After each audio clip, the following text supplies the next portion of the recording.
In this question, the equation is given as a power b power 1 over 5 plus 3 into b power 2 by 5, and the value of b is given as 32.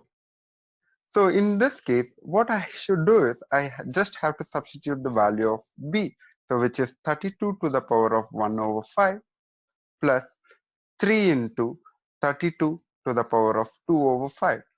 Now I have to think about what is the prime factorization of 32. So how 32 can be written as in the multiple of prime numbers.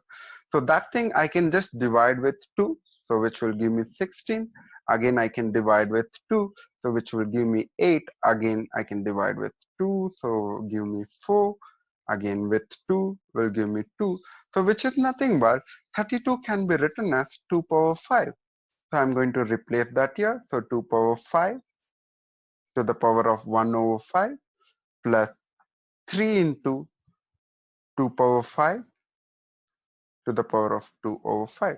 So whenever I have a law of indices, so whenever I have a power m to the power of 1 over m, so basically this gets multiplied, which is nothing but m by n. Basically I can cancel this and I can write it just a.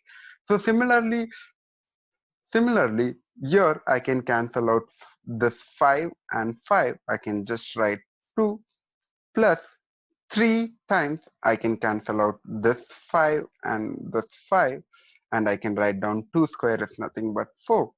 So 2 plus 3 times 4 is 12.